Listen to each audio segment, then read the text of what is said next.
Let's talk about the New Orleans Pelicans because, man, it is good to see Zion Williamson healthy and, most of all, more importantly, dominating, especially in the last month or so. Zion Williamson, and there was some weirdness with his health last year.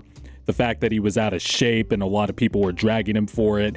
Questions about him maybe eyeing New York, and the piles upon piles of media takes that were talking about Zion maybe not being interested in New Orleans long-term, including myself. I mean, we all jumped the gun a lot on that, although Zion did, to be fair, give us some reasons why. But regardless, Zion has his extension. He came into the season in shape, and the Pelicans are dominating so far, and they are second place in the Western Conference after a nice stretch of games in the last few weeks, powered by Zion Williamson. The crazy thing is, Zion, CJ McCollum, and Brandon Ingram haven't played together since about mid-November. They have all been in and out with injuries in some way, shape, or form, and the Pelicans are still churning out wins. They have a top 6 offense, and they have a top 3 defense, most importantly.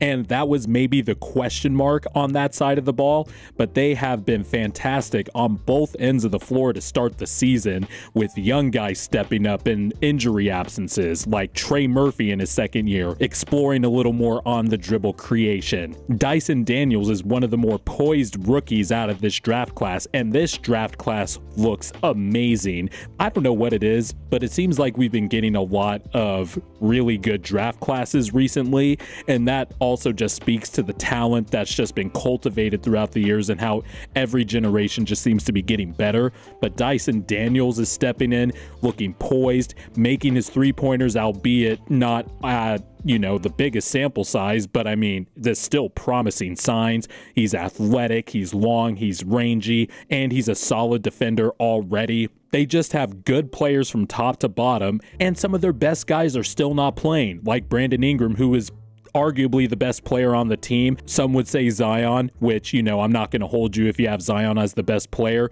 but I saw Brandon Ingram have back-to-back amazing playoff games for the Pelicans, who unexpectedly made it to the playoffs and took the Suns to a very close 6 games.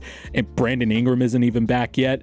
But let's talk about Zion Williamson, because he is back to dominating. Now, the shot attempts are a little low, which is to be expected because of the sheer amount of talent that the Pelicans have. But man, Zion, you know, he started the first 5 games. It was a little slow. The numbers were still good, but the efficiency that we have seen Zion put up in the past and throughout his whole career whenever he has played, it wasn't quite there. But, you know, understandably so. He was knocking off the rust after not playing for an entire season.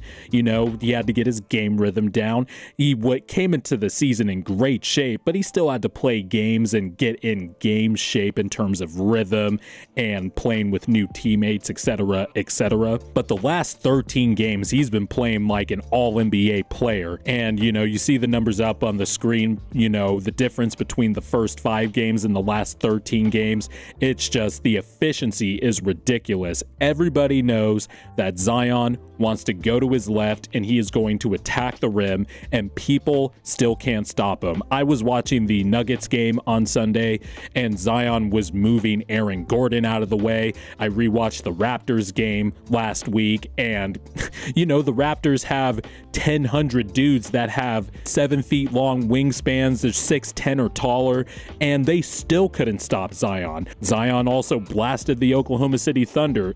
The recent stretch of games that Zion has put up are just incredible. He has just been absolutely dominant, and the free throws are up, the free throw attempts are up, and his true shooting percentage is equal to that of Stephen Curry, except he is going to the rim at will.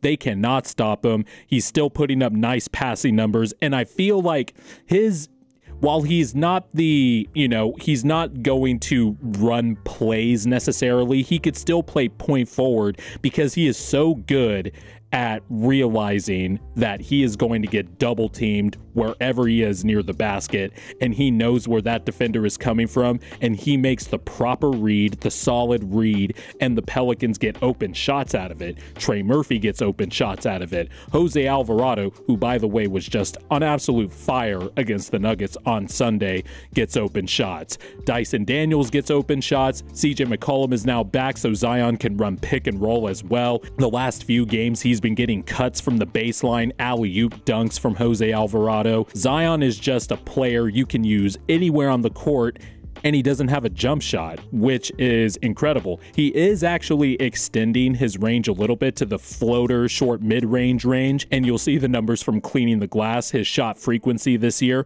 75% of his shots are at the rim, which is actually kind of down from his previous years, but where the rest of his shots are coming from is that short mid-range, which he has kind of expanded a little bit because of the ball handling and, you know, him with the fast, quick twitch. I've never seen someone of that size move that quickly with that quick twitch athleticism. The minute he gets the ball, he is decisive, and he does one power dribble, shifts directions, and just powers his way to the rim. It's really, I can't explain it sometimes. This dude is incredible. He powers up with explosion, finesse at the same time, or if he wants to still, he'll cram it on your head. And the Pelicans offense is just blitzing teams whenever Zion is on the court. And amazingly enough, the Pelicans are still, you know, a plus 1.8 in terms of net rating when Zion is off the court. But when he is on the court, the Pelicans are just blasting teams out of the gym with a plus 11.3 net rating. And by the way, Zion, while he is, I'm not going to sit here and say he's an elite defender, he is getting better on that end of the floor. His steals are up. He's a little more attentive, still gets lost off the ball. I think all young players just, they take time trying to figure that out, but at least he's putting in more effort on that end of the floor. His on-ball defense is solid. I mean, as soon as he like traps or something like that, just imagine like a 6'6", 265, 270 pound dude just blitzing you and then taking your money from you, and then next thing you know, he's on the other end and he's dunking. I think what's scary about this Pelicans team is, as I mentioned earlier, the big three of Zion, CJ McCollum, and Brandon Ingram haven't really played together since mid-November, and they are still putting up really good numbers just in terms of their offensive and defensive ratings, their shot profile, and I think they're just getting started. They have young talent, they have really good coaching, and all of a sudden, with all the draft picks and draft assets that have been acquired over the years by David Griffin, even though he kind of burned some of those assets with recent trades the last few years, they have still come out at the positive end with really good draft picks, young talent, still more draft picks down the pipeline, and, you know, earlier in the season, before the Lakers started turning it around, everybody was looking like, well, the Pelicans have the Lakers pick. Could they even get up into the top four, maybe have a chance at Victor Wembanyama? Now that's looking less and less likely now that Anthony Davis is just destroying the entire NBA, but the Pelicans still have a bunch of picks. They have young talent, and they have somebody who they can look at and be like, this guy can be our tier 1 franchise player. And, you know, now that they have Zion locked up on an extension, they can continue to build around Zion, and the Pelicans all of a sudden have one of the brighter futures in the NBA.